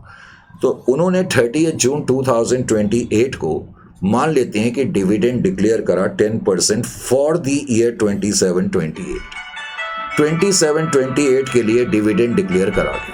Is it clear to you और नॉट? अब ध्यान से सुने, कंपनी ने डिविडेंड तो इस साल डिक्लेयर करा है, लेकिन ये डिविडेंड का रिलेशन इस साल से, इस साल का डिविडेंड कंपनी पे कर रही है, या इस साल के लिए कंपनी ने डिविडेंड डिक्लेयर करा 30 जून 2028 को। Is it clear to you और नॉट? समझ में आ गया? तो यहां पर आपको समझ में आना चाहिए एक बात, नंबर 1, कि कंपनी ने जिस दिन डिविडेंड डिक्लेयर करा उस दिन डिविडेंड लेने का हक आपका बनता है, जिसको हम अकाउंटिंग लैंग्वेज में कहते हैं right to receive dividend has been established. तो जिस दिन कंपनी ने डिविडेंड डिक्लेयर करा 30 जून 2028 को, उस दिन आपका राइट बना। भले ही इस डिविडेंड का ताल्लुक 27-28 से है, लेकिन आपका राइट इस दिन बना। तो इसलिए आप जो इन्वेस्टर हैं इस कंपनी में, आपके पास 5 लाख रुपए के शेयर्स हैं, तो उस पर 10% डिविडेंड आपको 50,000 मिलेगा। इस डिविडेंड इनकम को आप 28-29 में अपने फाइनेंशियल अकाउंट्स में दिखाएंगे। Is it clear to you? इसका मतलब डिविडेंड इनकम कब रिकॉग्नाइज करी जाती है? When right to receive the dividend has been established. Is it clear to you और नॉट? इसी तरीके से आज माउस कुछ ज्यादा तंग कर रहा है। एनीवे, ऐसी हम मान लेते हैं कि कोई कंपनी है। अब मैं बात कर रहा हूँ रॉयल्टीज़ की। मैंने इंटरेस्ट तुम्हें बता दिया, डिविडेंड बता दिया, मैंने ये बता दिया कि इनको कैसे रिकग्नाइज करा जाता है। इंटरेस्ट को टाइम बेस पर रिकग्नाइज करा जाता है। Dividend when right to receive the dividend is established. अब रॉयल्टी कैसे रिकग्नाइज करी जाती है? एक्यूरल बेसिस पर करी जाती है। एक्यूरल बेसिस का क्या मतलब है? मान लेते हैं ये मेरा करंट अकाउंटिंग ईयर है और इस दिन मैंने अपना कोई लाइसेंस या पेटेंट या कॉपीराइट किसी दूसरी पार्टी को यूज़ करने के लिए दिया अगले 10 साल तक। मैंने कहा जी आप 10 साल तक इस पेटेंट को यूज़ कर सकते हैं, लेकिन उसके बदले में आपको मुझे 10 लाख रुपए देने पड़ेंगे। 10 साल तक आप यूज़ करो और मुझे 10 लाख दे दो। अब इस साल मुझे यहाँ पर 10 लाख रुपए मिले हैं, हालांकि ये पूरा साल है, लेकिन पॉइंट मुझे यहाँ पर मिले हैं। तो मैं इस साल कितनी इनकम रिकग्नाइज करूंगा? देखो, एक्यूरल सिस्टम का मतलब है कि हर साल की आप इनकम एलोकेट करेंगे। ये 10 लाख रुपए मिल रहे हैं, लेकिन ये 10 सालों की इनकम है, तो हर साल आप 1 लाख रुपीस की इनकम रिकग्नाइज करेंगे, यानी कि एक्यूरल सिस्टम पे आपने अपनी इनकम को रिकग्नाइज करना है। Is it clear to you और नॉट? समझ में आ गया कि नहीं आ गया? तो ये है जी इससे रिलेटेड क्वेश्चन। मैं वैसे आपको बताता हूँ, जो मैंने अभी क्वेश्चन कराया 4.5 इससे डील करता है। वो कहते हैं on 1/1/2024 super technologies limited lets out technical know how to W5 limited for 10 years against a lump sum of ₹100 lakh. तो जहां मैंने 10 लाख का केस लिया था, यहाँ 100 लाख है कि हमने एक टेक्निकल नो हाउ दिया और हम 10 साल के लिए दिया और उसके बदले में हमें 100 लाख मिल रहे हैं। तो हर साल में कितना रेवेन्यू रिकग्नाइज करूंगा? 10 लाख रुपए रिकग्नाइज करूंगा। इसी तरह से केस स्टडी 4.4 में कह रहा है कि T10 Limited invested 5 lakh in 10% bonds of Tata Green Limited on 1/1/2024। तो अकाउंटिंग ईयर 31/3/2024 को खत्म हो जाएगा 3 महीने के बाद। तो 3 महीने का इंटरेस्ट आप रिकग्नाइज करेंगे। क्वेश्चन वही पूछ रहा है, how much interest T10 should recognise on 31/3/2024। तो वही जो एग्जाम्पल मैंने आपको दिया था, ये समझाने के लिए कि इंटरेस्ट जो है वो टाइम बेसिस पर, और टाइम बेसिस का वही मतलब है जो आप हमेशा करते चले आए हैं। तो 5 लाख इंटू 10% इंटू 3/12, इतना अमाउंट आप रिकग्नाइज कर लेंगे, 12,500 rupees. Is it clear to you और नॉट? समझ में आ गया कि नहीं आ गया? उसके बाद ये 2 पॉइंट, आज थोड़ी सी कुछ प्रॉब्लम है, टेक्निकल इश्यूज आ रहे हैं कुछ, कोई बात नहीं। उसके बाद 4.3 डिविडेंड से रिलेटेड है, और डिविडेंड से रिलेटेड में क्वेश्चन क्या है कि T5 limited has recognise 20 lakhs on accrual basis as income from dividend on securities and units of mutual funds which were declared at the rate of 15% on 15th of June 2024. The dividend was proposed on 10/4/2024.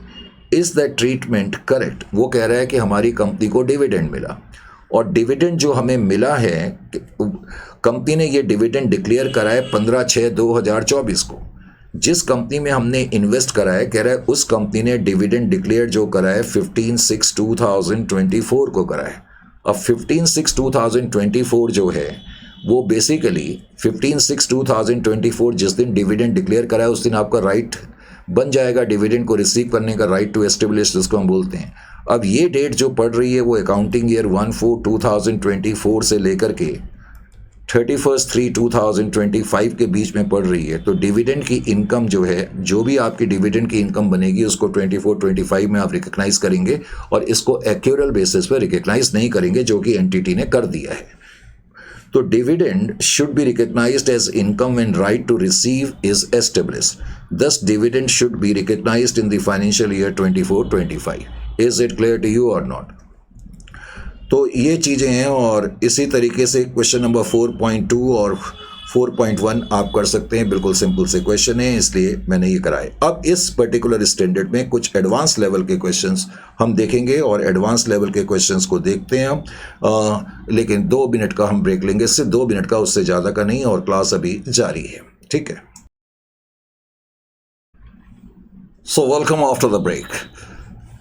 तो break में जाने से पहले हमने section 4 तक finish करा था। अब सेक्शन 5 जो कि एडवांस लेवल के, इसमें कुछ क्वेश्चन हैं। हालांकि ये जो क्वेश्चन है, to be very honest with you, पहला क्वेश्चन ये उतना ज़्यादा टफ क्वेश्चन नहीं कहा जा सकता। 5.1, तो इस क्वेश्चन में क्या कह रहा है, let's have a look over here. वो कह रहा है कि मैन्युफैक्चरिंग कंपनी है, और वो मैन्युफैक्चरिंग कंपनी की कुछ stages of production and sale in manufacturing fine paper rolls. पहले तो ये जो कंपनी है फाइन पेपर रोल्स बना रही है, नंबर 1। तो उसकी प्रोडक्शन के संदर्भ में और उसकी सेल के संदर्भ में हमें कुछ इन्फॉर्मेशंस दी हुई हैं। पहले तो उसने बताया कि 15/1/2024 को हमने रॉ मटेरियल खरीदे 1 लाख रुपए के, करेक्ट। उस कॉस्ट तो उसकी 1 लाख की है, नेट रियलाइजेबल वैल्यू 80,000 है। फिर कह रहे हैं 20th को हमने रॉ मटेरियल से पल्प बनाया और 1,20,000 अब कॉस्ट हो चुकी है, और फिर कह रहे हैं 27/1/2024 को हमने पल से रफ पेपर और थिक पेपर बनाए। अब कॉस्ट हमारी 1,50,000 की हो चुकी है और नेट रियलाइजेबल वैल्यू 1,80,000 की है। इसका मतलब क्या है कि अगर मैं रफ पेपर को मार्केट में बेचूं तो 1,80,000 मुझे मिल सकते हैं। 15/2/2024 को फाइन पेपर रोल्स हमने बना लिए और 1,80,000 कॉस्ट है और 1,80,000 की चीज़ को अगर मैं मार्केट में बेचूंगा तो 3,50,000 मिल जाएंगे। 20 फरवरी 2024 को अब वो ये कह रहा है कि ये माल रेडी फॉर सेल है, रेडी फॉर सेल है। हालांकि मेरी कॉस्ट 1,80,000 की है और मैं मार्केट में बेचूंगा तो 3.5 लाख मिल सकते हैं।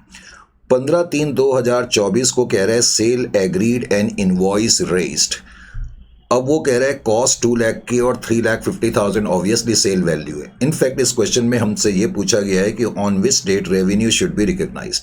तो रेवेन्यू उस दिन रिकग्नाइज करा जाता है जिस दिन सेल एग्रीमेंट हो जाता है, इजंट इट और नॉट। और जिस दिन जब सेल एग्रीड हो गई और हमने इनवॉइस रेज कर दी है तो इसका मतलब मुझे रेवेन्यू रिकग्नाइज कर देना चाहिए, provided there is no uncertainty with respect to the what we call ultimate collection. तो इसका मतलब इस तारीख को मुझे अपना रेवेन्यू रिकग्नाइज करना होगा। इस क्वेश्चन में मुझे ये बताना था। उसके अलावा केस स्टडी 5.2 को देखें।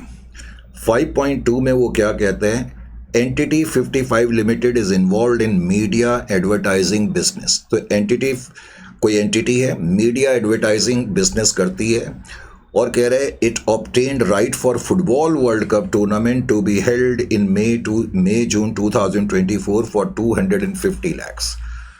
तो ये बड़ी कंपनी है एंटिटी 55 लिमिटेड। तो फुटबॉल वर्ल्ड कप के करेक्ट राइट्स इनको मिले हैं, एडवर्टाइजिंग के राइट्स इनको मिले हैं और 250 लाख रुपीस में मिले हैं। यानी कि 250 लाख रुपीस इन्होंने खर्चा कर करके ये राइट्स लिए हैं। करेक्ट।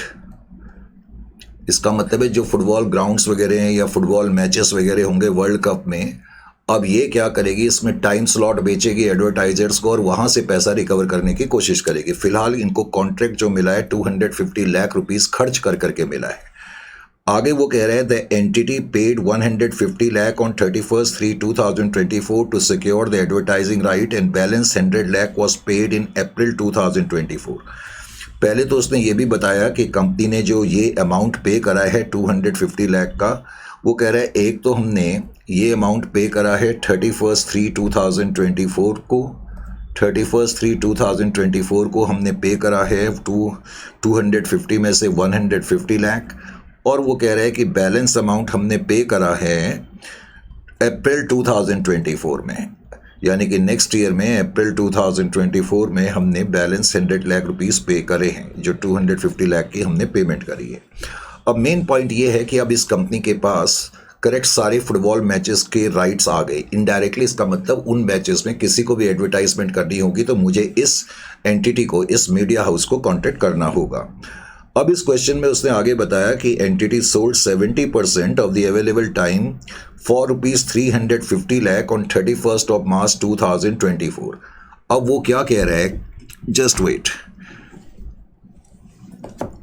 अब एंटिटी के पास टोटल टाइम जितना भी है एडवर्टाइजमेंट का, करेक्ट, मान लेते हैं 100%, क्योंकि कंपनी ने सारे राइट्स खरीद लिए हैं तो 100% कंपनी के पास टाइम जितना भी एडवर्टाइजमेंट हो सकती है, सारा का सारा टाइम इस कंपनी के पास है।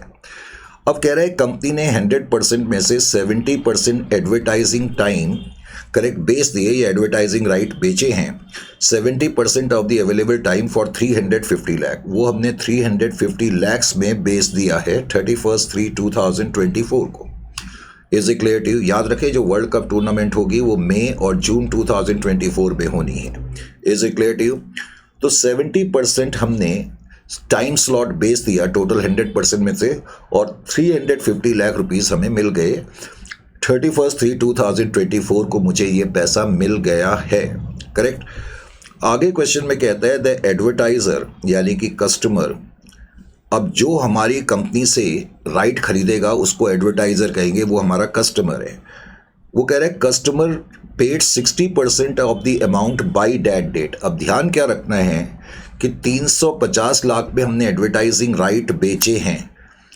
अब 350 का 60% तो उसने हमें इसी दिन पे कर दिया, करेक्ट। कस्टमर ने, जिन कस्टमर ने भी 50 लाख रुपीस का ये अमाउंट, ये टाइम स्लॉट खरीदा है, उन्होंने 60% तो हमें 31/3/2024 को ही पे कर दिया, और कह रहा है the balance 40% was received in April 2024। इसका मतलब यह है कि जो बैलेंस 40% है, वो बैलेंस 40% हमें अप्रैल 24 में मिलेगा, यानी कि अगले साल की बिगनिंग में मिलेगा। Is it clear to you और नॉट? तो ये कहानी है अभी तक इस क्वेश्चन की। आगे कह रहे हैं the advertisement for balance 30% time was processed या sold in April 2024 for 150 lakh. अब क्वेश्चन ये कह रहा है कि अप्रैल 2024 में बिगनिंग में, अप्रैल 2024 की बिगनिंग में जो 30% बचा हुआ वक्त था एडवर्टाइजमेंट टाइम, वो हमने सेल कर दिया इस दिन, वो हमने इस दिन बेच दिया। अब वो कह रहा है ये हमने बेचा है 150 लाख पे। द एडवर्टाइजर का मतलब कस्टमर से, paid the full amount while booking the advertisement. अब वो क्या कह रहे हैं कि जो एडवर्टाइज़र हैं, जब उन्होंने ये 150 लाख रुपए पे करे, तो वो कह रहे हैं कि उन्होंने पूरा अमाउंट, फुल अमाउंट पे कर दिया है, पूरा अमाउंट पे कर दिया 150 लाख। अब वो कह रहा है 25% of the advertise time is expected to be available in 2024 and balance 75% in June 2024। अब उसने हमें ये भी बताया कि आप तो एडवर्टाइज़र हैं, क्योंकि फुटबॉल जो वर्ल्ड कप होगा वो मई में होगा और जून में होगा, मई में होगा और जून में होगा 24 को। और उसने हमें ये बताया कि जो भी एडवर्टाइजमेंट चलेंगी, 25% एडवर्टाइजमेंट तो वो कह रहा है कि जून के महीने में, मई के मंथ में चलेंगी, और 75% जो चलेंगी जून के केस में चलेंगी। अब क्वेश्चन तुमसे क्या पूछ रहा है? क्वेश्चन तुमसे ये पूछ रहा है कैलकुलेट द प्रॉफिट और loss for the month of April, May and June 24। Question तुमसे ये पूछ रहा है कि प्रॉफिट और लॉस आपका कितना हुआ अप्रैल के मंथ में, मई के मंथ में, और जून के मंथ में कितना टोटल तुम्हें लॉस हो गया। अब देखो, इस पॉइंट को समझने के लिए पहले तो तुम्हें ये समझना पड़ेगा कि अप्रैल 24 को तुम, या 31/3/2024 को जब तुमने अपना एडवर्टाइज टाइम बेचा, तुमने एडवर्टाइज टाइम कब बेचा? 31/3/2024 को 350 का बेचा, और 1 अप्रैल को तुमने 150 लाख पे बेचा, क्योंकि 30% टाइम तुमने 1 अप्रैल को बेचा है। Is it clear to you? और 31/3/2024 को तुमने 70% टाइम बेचा है। Is it clear to you? तो ध्यान क्या रखना है यहाँ, ध्यान क्या रखना है? पहले तो वो कह रहा है कि एज पर AS9 the revenue from rendering services should be recognised only when services are perform. अब ध्यान ये रखना है कि सर्विसेज परफॉर्म कब होंगी? जब ये एडवर्टाइजमेंट पब्लिक के सामने आएंगी। Correct? In the given case services advertisement है, no doubt about that. The service is deemed to be completed when related advertisement appears before the public. तो ये सर्विसेज परफॉर्म हो गई हैं, ये तब माना जाएगा जब ये सर्विसेज, जब वर्ल्ड कप चलेगा मई और जून 24 में, तो उस वक्त ये एडवर्टाइजमेंट पब्लिक के सामने आएंगी, और तब माना जाएगा कि ये सर्विसेज कंप्लीट हुई हैं। As 25% of the services appeared in May 2024। अब 25% सर्विसेज तो मई 24 में होंगी, तो ध्यान ये रखना है कि तुम्हें टोटल अमाउंट कितना मिला। तुम्हें टोटल अमाउंट 350 लाख तो इस तारीख को मिले थे, और 150 लाख तुम्हें 1 अप्रैल को मिल गए, उसके अगले दिन मिल गए, यानी कि टोटल 500 लाख रुपए मिले हैं तुम्हें 100% टाइम बेच करके एडवर्टाइजर से। तो जो ये 500 लाख है, इसका 25% रेवेन्यू में रिकग्नाइज करूंगा मई में, क्योंकि जो एडवर्टाइजमेंट आनी है टोटल, उसमें से 25% एडवर्टाइजमेंट मई के मंथ में आएंगी, और 500 का 75%, 375 का रेवेन्यू में रिकग्नाइज करूंगा इस मंथ में। इसका मतलब है 125 का रेवेन्यू मैं रिकग्नाइज करूंगा मई के मंथ में, मई 24 में, और जून में मैं रिकग्नाइज करूंगा इतना time. Is it clear to you और नॉट? तो पहले तो ये पॉइंट समझ में आना चाहिए, मैंने यहाँ लिखा भी होगा। The entity should recognise 125 lakh, that is 350 + 150 into 25% in the month of May, and in June 2024 it should recognize balance 375 lakh. Is it clear to you? अब उसने हमसे प्रॉफिट भी पूछा है। अब प्रॉफिट जो पूछा है तो अब मुझे क्या करना पड़ेगा प्रॉफिट के बारे में, क्योंकि मुझे ये तो पता लग गया कि जो रेवेन्यू हमने रिकग्नाइज करा है, हमने मई के मंथ में रेवेन्यू रिकग्नाइज करा है 125 लाख, और हमने जून के महीने में रेवेन्यू रिकग्नाइज कितना करा है, जून के महीने में हमने रेवेन्यू रिकग्नाइज करा है 375 लाख, टोटल 500 लाख का रेवेन्यू। अब मैं कॉस्ट को क्या करूँगा, जो मेरी कॉस्ट है, अब जो मेरी कॉस्ट है वो कॉस्ट को भी मैं 25% 75% में एलोकेट कर दूंगा मई के मंथ में और जून के मंथ में। Is a clear? तो 250 लाख की जो मेरी कॉस्ट है उसको भी मैं 25% और 75% में एलोकेट कर दूंगा। तो एलोकेट करने के बाद ये आ जाएगा 62.50 और ये आ जाएगा 187.50। तो इससे तुम्हें पता लग जाएगा कि तुम्हारा प्रॉफिट कितना है। Is it clear to you? So accordingly, the entity should apportion the total cost of 250 lakh between May and June in the ratio of 25:75, which will be 62.5 lakhs in May 2024 and 187.5 lakh in June 2024.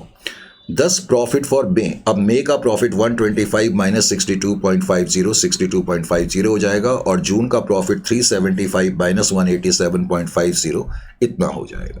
तो ये बड़ा interesting सा question था। मैंने कहा कि ये advance level के क्वेश्चन इसीलिए मैंने कहा, और जो क्वेश्चन नंबर 5.3 है वो बिल्कुल इसी पर बेस्ड क्वेश्चन है। वैसे मैं फिर भी पढ़ देता हूँ। वो कह रहा है fine line publication publishes a monthly magazine on 15th of every month. Correct. आगे कह रहा है, पहले तो इस लाइन का क्या मतलब निकला, वो कह रहा है कि हर महीने की, जैसे मेरे को दिसंबर के महीने की मैगजीन निकालनी है तो मैं 15 दिसंबर को निकालूंगा, मार्च के निकालनी है तो 15 मार्च को निकालूंगा। तो वो कह रहा है कि fine publication publishes a monthly magazine on 15th of every month. आगे कह रहा है it sells advertising space in the magazine to the advertiser on the terms of 80% sale value payable in advance and balance within the next 30 days. यानी कि अगर किसी ने इस मैगजीन में एडवर्टाइजमेंट डालनी है तो एडवर्टाइजमेंट का जो भी चार्ज होगा 80% तो वो उसी वक्त दे देगा मुझे, और 20% वो मुझे देगा 30 दिन के बाद। अब कह रहे हैं sale space for March 2024 issue was made in February 2024। इसका क्या मतलब हो गया कि जो मार्च 15 को मेरी मैगजीन आनी है, क्योंकि मैगजीन जो है वो 15 तारीख को निकलती है, तो मार्च के महीने की मैगजीन 15 मार्च को निकलेगी। अब 15 मार्च में जो एडवर्टाइजमेंट आनी है तो वो स्पेस हमने बेचनी शुरू कर दी फरवरी 2024 को। फरवरी 2024 को हमने वो स्पेस बेचनी शुरू कर दी। Is it clear to you कि अगर आपको एडवर्टाइजमेंट देनी है हमारी इस इशू में तो आप इस तारीख तक हमें कांटेक्ट करें। आगे उसने कहा कि आगे उसने लिखा है कि magazine was published on scheduled date. अब मैगजीन जो पब्लिश होनी थी वो अपनी डेट को पब्लिश भी हुई। वो कह रहे हैं it receive 2,40,000 on 10/3/2024 and 60,000 on 10/4/2024 for March issue। अब वो क्या कह रहे हैं, जो मार्च का इशू है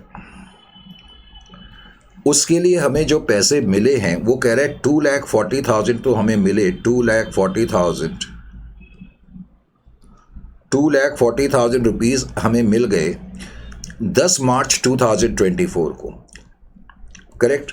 10 मार्च 2024 को हमें 2,40,000 रुपीज़ मिल चुके हैं, और कह रहे हैं 60,000 रुपीज़ जो हमें मिले हैं पैसे, यानी कि पैसे जो तुम्हें मिले एक तो 10 मार्च को मिले हैं और उसके अलावा अप्रैल 2024 को मिले हैं, अप्रैल 2024 को। यानी कि ये वाला अमाउंट जो 60,000 है ये तुम्हें नेक्स्ट ईयर में मिला है। तुम्हारा करंट ईयर तो ख़त्म हो जाएगा 31 मार्च 2024 को। 31 मार्च 2024 को करंट ईयर ख़त्म हो जाएगा। अब इस क्वेश्चन में उसने क्या कहा आगे कहते हैं कि discuss the amount of revenue to be recognised and treatment of the amount received from advertisement for the year ended 31/3/2024। तो 31/3/2024 जो तुम्हारा करंट ईयर है, कितना रेवेन्यू तुम उसमें रिकग्नाइज करोगे, क्वेश्चन ये पूछ रहा है।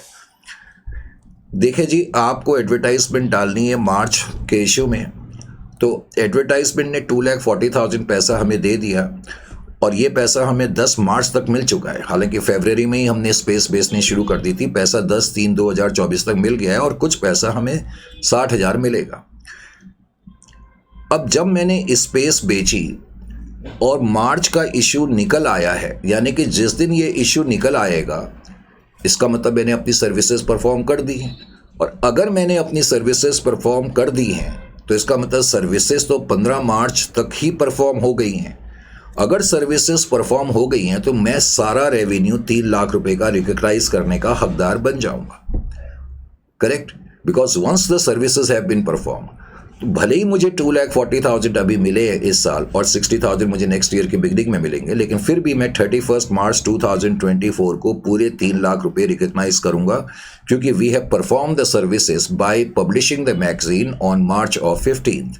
तो entire 3 lakh will be recognised provided there is no uncertainty with respect to what we call ultimate collection। ये हमें जरूर लिख देना चाहिए। तो इस तरीके से आप इसमें लिखेंगे तो रेस्पॉन्स जो आपका होगा इस केस में, जैसा कि आपने देखा, in this case income shall accrue when the related advertisement appears before the public and hence the revenue will be recognized on that date, that is 15/3/2024।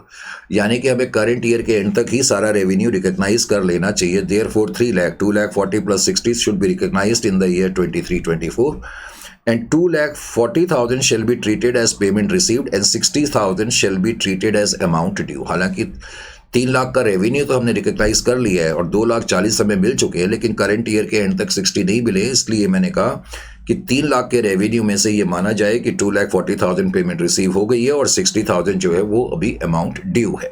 Is it clear to you? फिर section 4 मैंने, section 6 भी मेरे इसमें लिखा हुआ है। एक section 6 में क्या दिया हुआ है, लेट्स हैव अ लुक। और यहाँ तो मैं कुछ केसेस दिए हुए हैं कि on sale buyer takes title in accept billing but delivery is delayed at buyer's request.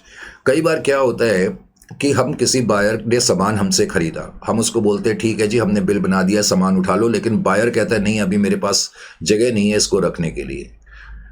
Is it clear to you? तो ऐसी सिचुएशन में रेवेन्यू रिकग्नाइज करा जाएगा। Revenue will be recognised notwithstanding the fact that physical delivery hasn't been completed.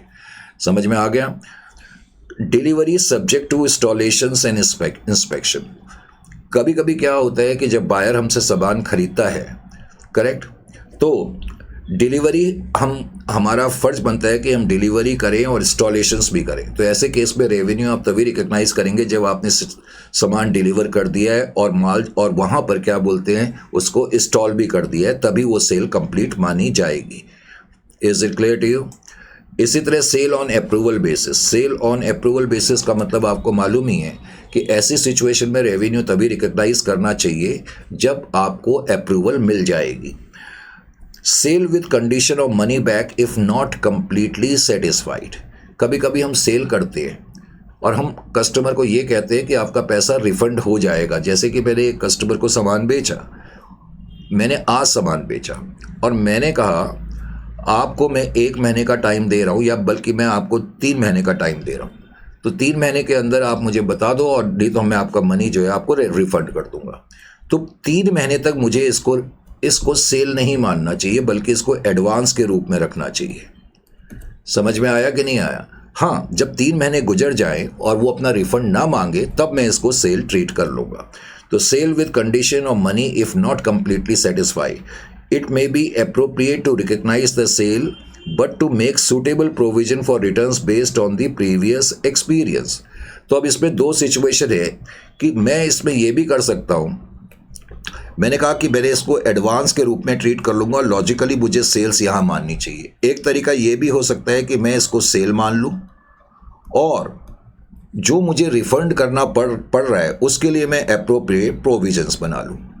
ये alternative तरीका है, जैसे मर्जी आप कर सकते हैं। कंसाइनमेंट सेल में रेवेन्यू तब तक रिकग्नाइज नहीं करना चाहिए जब तक कि सामान थर्ड पार्टी को बेच ना दिया गया हो, यानी कि कंसाइनी जब सामान बेचेगा तभी आप रेवेन्यू रिकग्नाइज करेंगे।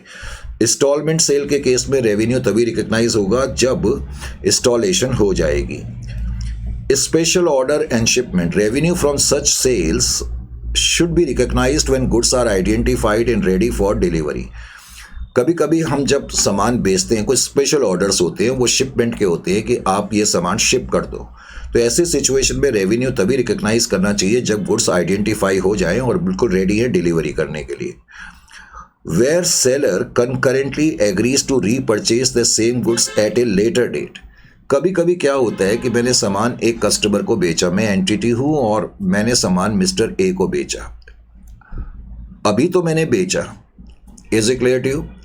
और मैंने एक एग्रीमेंट और करा कि मैं आज तो तुम्हें सामान बेच रहा हूं लेकिन कुछ दिन के बाद यही सामान मैं खरीद लूंगा। तो ये जो है AS9 से कवर नहीं होता है, इसको हम बोलते हैं ये रीपरचेज का एग्रीमेंट है। तो रीपरचेज के एग्रीमेंट, इसको फाइनेंशियल अरेंजमेंट भी कहते हैं, ये इसमें AS9 अप्लाई नहीं होगा। Sale should not be recognised as this is a financial arrangement. Is it clear to you? तो ये कुछ पॉइंट्स इसमें स्पेशल पॉइंट मैंने लिखा है। Subscription receipt for publications. Subscription receipt for publication जो है वो कैसे रिकग्नाइज करे जाएंगे? Revenue received or billed should be deferred and recognised either on straight line basis over what we call time where the items delivers vary in value. इसका मतलब simple words में ये है, जैसे कि एक आदमी ने 5 साल के लिए मेंबरशिप ली और 5 लाख रुपए तो उसने दिए सब्सक्रिप्शन के, तो हर साल तुम स्ट्रेट लाइन बेसिस का मतलब है 5 लाख डिवाइडेड बाई 5, हर साल तुम 1-1 लाख रुपया सब्सक्रिप्शन का रिकग्नाइज करोगे। Advertisement commission received, it is recognised when advertisement appears in the public. Tuition fee received should be recognised over the period of instruction, correct?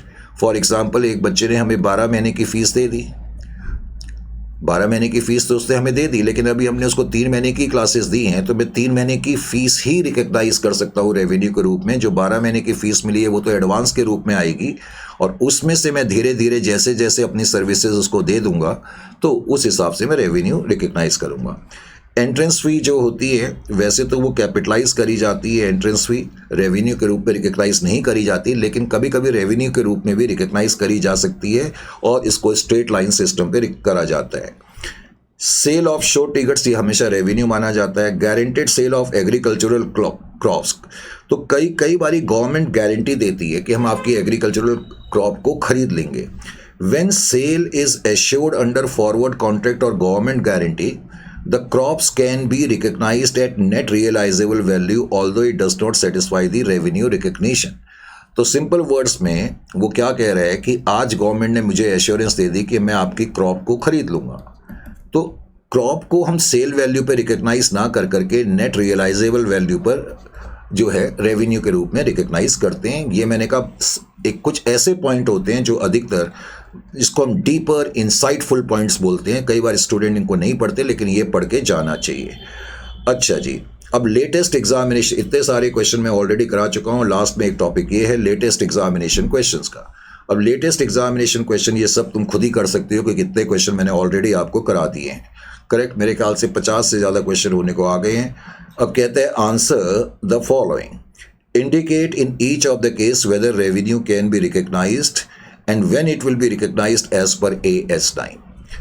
Delivery is delayed at buyer's request but buyer takes title and accepts the billing. ये वही case हो गया जो अभी मैंने तुम्हें बताया था। तो in this case revenue will be recognized when title will be given to the buyer, भले ही बायर ने पोजीशन नहीं लिया है। इंस्टॉलमेंट सेल, इंस्टॉलमेंट सेल में रेवेन्यू कब रिकग्नाइज करेंगे? मैंने बताया था when instalment is completed. Is it clear to you और नॉट? तो इंस्टॉलमेंट जब कंप्लीट हो जाएगी तो उस केस में इंस्टॉलमेंट सेल में, लेकिन ध्यान ये रखना है कि इसमें मुझे सेल प्राइस ही रिकग्नाइज करनी है। Revenue of sale price excluding interest will be recognised, क्योंकि इंस्टॉलमेंट सेल में कई बार इंटरेस्ट भी होता है। Trade discount and volume rebates, मैंने अभी तुम्हें बताया था जब हम ट्रेड डिस्काउंट देते हैं और वॉल्यूम रिबेट्स देते हैं तो उनको सेपरेटली शो करा जाता है और सेल्स को सेपरेटली बुक करा जाता है, तो इनको सेपरेटली रिफ्लेक्ट करा जाएगा। Insurance agency commission for rendering services, तो insurance agency commission should be recognised on the effective commencement और renewal dates of the related policy. जैसे मान लो मेरी एंटिटी है, हम इंश्योरेंस का बिजनेस करते हैं, तो हमारे कुछ एजेंट्स होते हैं जो हमारे लिए इंश्योरेंस का बिजनेस लेकर के आते हैं, तो उनको हमें कमीशन देना पड़ता है। अब मान लेते हैं एक इंश्योरेंस एजेंट ने मुझे क्या बोलते हैं कोई बिजनेस दिया इस तरीके से कि एक आदमी ने अपनी पॉलिसी मुझसे कराई। अब जब वो पॉलिसी स्टार्ट होगी तब मैं ये कमीशन दूंगा। Is it clear to you और नॉट? या इस कमीशन को रिकग्नाइज करूंगा। और एडवर्टाइजमेंट कमीशन, तो जब एडवर्टाइजमेंट जो है पब्लिश हो जाएगी। सेकंड में कहता है following information is related to Rainbow Limited. On 15th November 2023 goods worth 5 lakh were sold on approval basis. तो 5 लाख के गुड्स हमने अप्रूवल बेसिस पर बेचे थे। कह रहा है the period of approval was 4 months after which they were considered sold. तो हमने उसको 15 नवंबर को बेचे थे। 15 नवंबर को अगर मैंने सामान बेचा है 15/11/2023 को, तो 4 महीने का वक्त का मतलब क्या हो जाएगा? अगर मैं इसमें 4 महीने ऐड कर दूं तो ये टाइम पीरियड, पहले तो 1 महीना ही ऐड करो 1 सेकंड के लिए, तो हम आ जाएंगे 15/12 को, और 3 महीने में और ऐड कर देता हूं तो 15 मार्च को हम आ जाएंगे, 15 मार्च 2024 को आ जाएंगे। Is it clear to you? यानी कि इस डेट तक उसने मुझे बता देना है कि भाई वो इसको गुड्स खरीदें या नहीं खरीदें। Buyer sent approval for 75% of the goods sold up to 31st January. तो 31st जनवरी तक उसने हमें अप्रूवल दे दी 75% के बारे में, जनवरी में ही दे दी। हालांकि उसके पास टाइम 15 मार्च तक का था, पर उसने हमें 75% के अप्रूवल इस टाइम लिमिट से पहले दे दिए, क्योंकि उसने जनवरी 24 को ही दे दी। अब वो कह रहे हैं नो अप्रूवल और disapproval received for the remaining goods till 31st March 2024। अब जो रिमेनिंग 25% के गुड्स हैं वो कह रहा है कि उस पर उसने मुझे कोई अप्रूवल नहीं दी। तो मुझे ये बताओ इस केस में आपका आंसर क्या होगा? कितने गुड्स आप रिकग्नाइज करोगे?